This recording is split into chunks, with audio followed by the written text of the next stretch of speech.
ষষ্ঠীর দিন আমরা 3 বন্ধু একটু তাড়াতাড়ি বেরিয়ে পড়েছিলাম। আমাদের প্রথম প্রোগ্রামই ছিল মুভি দেখা। যেহেতু আমাদের শো ছিল 12টা 5 থেকে, তাই আমরা 12টার আগেই অবনী মলের পিভিআরের সামনে পৌঁছে যাই। আমরা দেখেছিলাম রক্তবীজ 2। যদিও এই পার্টটা আগের পার্টের মতো অতটা ইন্টারেস্ট লাগেনি। আগের পার্টটা খুব ভালো হয়েছিল। তো যাই হোক, মুভি দেখে আমরা চলে এসেছিলাম ওখানকারই ফুড কোর্টে। সেখানে মটন সহ বাসন্তী পোলাও দিয়ে আমরা আমাদের লাঞ্চ সারলাম। খাবারগুলো খুব ভালোই ছিল, তবে সবথেকে সুন্দর ছিল ওখানকার রায়তা। এরপর শুরু হলো আমাদের পূজা পরিক্রমা। প্রথমেই আমরা একটা ক্যাব বুক করে চলে এলাম কালীঘাট, এবং সেখানে প্রথমেই দেখলাম বাদামতলা আষাঢ় সঙ্গের পূজা। এখানে ভিড় এত বেশি যে আমি প্রতিমার খুব একটা কাছে যেতেই পারলাম না। আর যে মণ্ডপেই যাই না কেন, 1 মিনিটও দাঁড়িয়ে দেখতে দেয় না। হাঁটতে হাঁটতে দেখো আর হাঁটতে হাঁটতে বেরিয়ে যাও। যাই হোক, আমরা এরপর গিয়েছিলাম ঠিক এর পাশেই থাকা 66 পল্লীতে। কিন্তু প্রতিমার কাছাকাছি আসার প্রায় সাথে সাথেই পাওয়ার কাট হয়ে যায়। আর সেই ফুটেজ তাই আর আপনাদের দিলাম না। আমার এক বন্ধু তো হতাশ হয়ে বলেই দিল, আমরা মনে হয় প্রচুর পাপ করেছি বুঝলি, তাই মা আর আমাদের দেখা দিলেন না। যাই হোক, এরপর আমরা চলে এলাম এর পরের পূজা দেখতে। এখানকার সজ্জা হলো পুরনো জমিদার বাড়ির আদলে।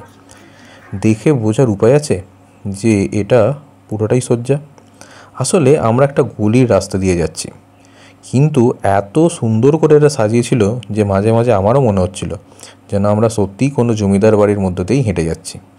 আর দেওয়ালে এই যে সুন্দর সুন্দর ছবি টাঙিয়েছে, সেগুলো কিন্তু এই মণ্ডপের সৌন্দর্য সত্যিই অনেকটা বাড়িয়ে দিয়েছে। এখানে একটা আয়না দিয়ে দেওয়ালে দিয়ে চেষ্টা করেছে বোঝানোর বাড়ির বারান্দা দিয়ে আমরা হাঁটছি। এইরকম ছোট ছোট জিনিসগুলো কিন্তু সত্যিই আমাদের মনে প্রচুর প্রভাব ফেলে।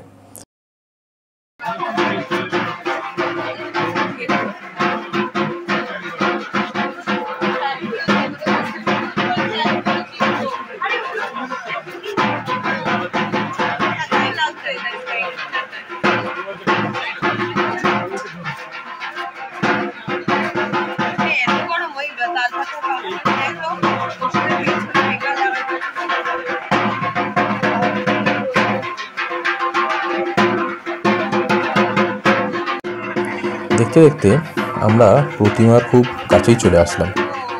এখানকার প্রতিমা সত্যিই খুব সুন্দর হয়েছে। দেখে মনে হচ্ছে যেন মা 4টি শিশুকে কোলে নিয়ে বসে আছে।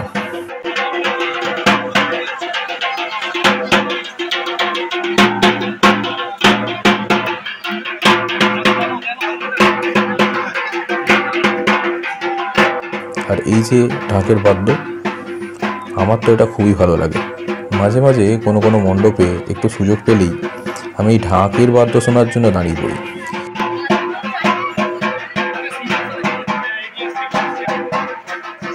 এবার আমরা চেতলার পথে।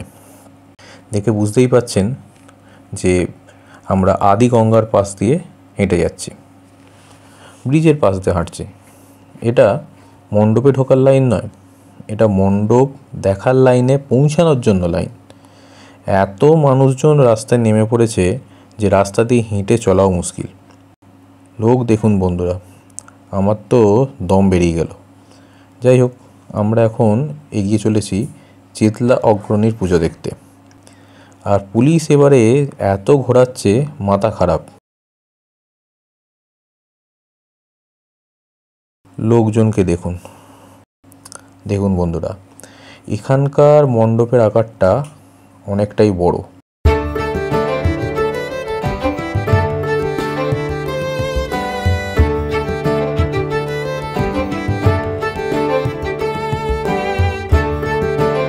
খুবই বড় করে বানানো হচ্ছে এখানকার মণ্ডপ। আসলে এখানকার জায়গাটা বেশ বড়, তাই অনেকটা জায়গা জুড়ে মণ্ডপটা বানানো হয়েছে। এবার আমরা মণ্ডপের মধ্যে ঢুকছি। দেখুন, হঠাৎ করে দেখলে তো মনে হয় আমরা যেন কোনো একটা কেল্লার সামনে চলে এসেছি।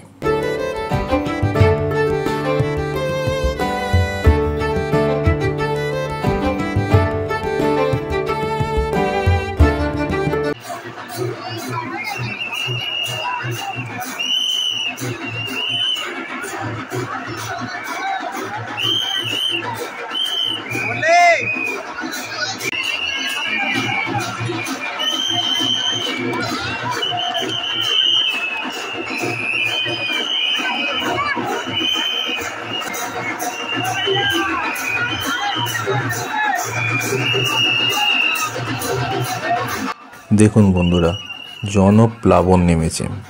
কত মানুষজন রাস্তায় বেরিয়েছে এই মণ্ডপগুলিতে ঢোকার সময় সেটা টের পাওয়া যায়।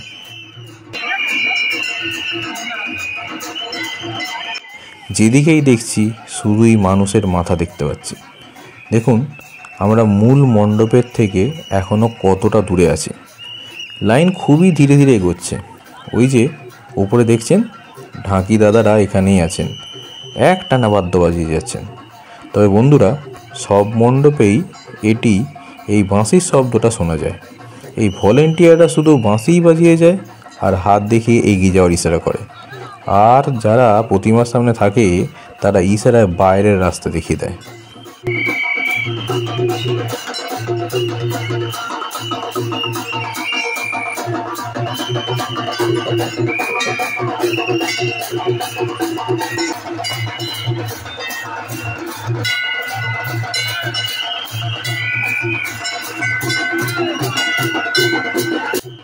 এখানে কত ঘন্টা লাগানো আছে দেখুন। তবে এর নাগাল পেতে গেলে লম্বা লোকেদেরও অনেকটা লাফাতে হচ্ছে। আসুন বন্ধুরা, মূল মণ্ডপে প্রবেশ করি। দেখুন, এরা কত যত্ন সহকারে মণ্ডপ সাজিয়েছে। ভেতরে দেখার মতো অনেক সুন্দর সুন্দর কাজ আছে।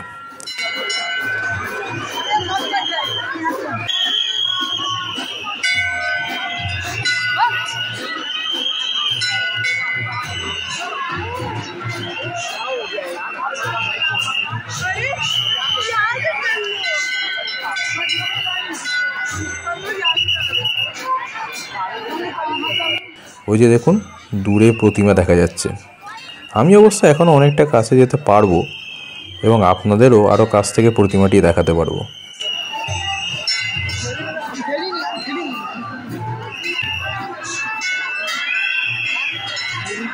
আরও অনেকগুলি মুখের মূর্তি গড়া হয়েছে।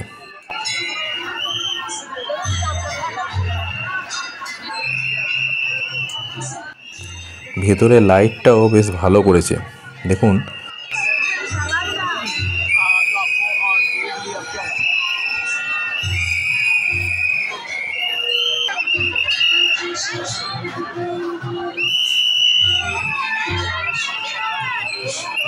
ওই যে উপরে নীল রঙের যে অংশটা দেখা যাচ্ছে, ওটা কিন্তু খুব ধীরে ধীরে ঘুরছে বন্ধুরা, একটু খেয়াল করে দেখুন।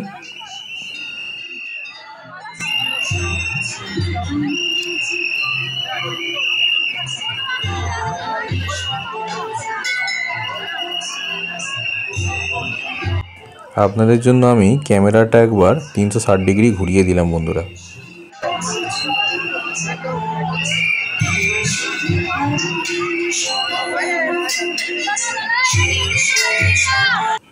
চেতলা অগ্রণী দেখার পর আমরা এবার এগিয়ে চলেছি ত্রিধারার মণ্ডপ দেখার জন্য। দীর্ঘ সময় ধরে লম্বা লাইন পার করার পর অবশেষে আমি এসে পৌঁছলাম মণ্ডপের সামনাসামনি। দেখেই নিশ্চয়ই বুঝতে পারছেন কীরকম মানুষের সমাগম হয়েছে। যাই হোক, আমরা ত্রিধারার মণ্ডপে প্রথম তোরণটি পার করলাম। দেখুন, খুব সুন্দর করে বানিয়েছে, তাই না? যেন মনে হচ্ছে সত্যিই পাথরে খোদাই করা কোনো প্রাচীন ভারতবর্ষের ঐতিহ্যশালী একটা ঐতিহাসিক মন্দিরে প্রবেশ করছি।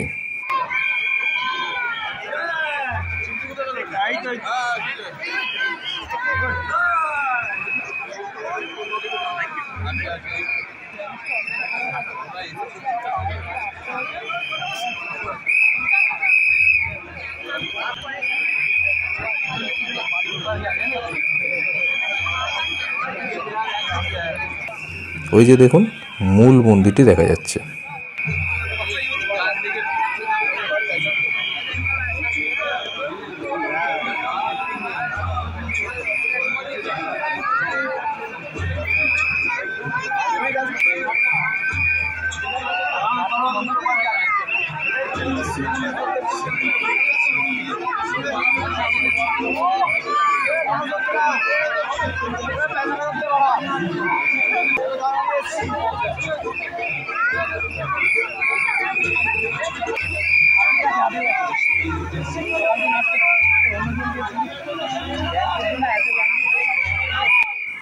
দেখুন বন্ধুরা, আর্টিফিশিয়াল ঝর্ণা দেখে তো সত্যিকারেরই মনে হচ্ছে।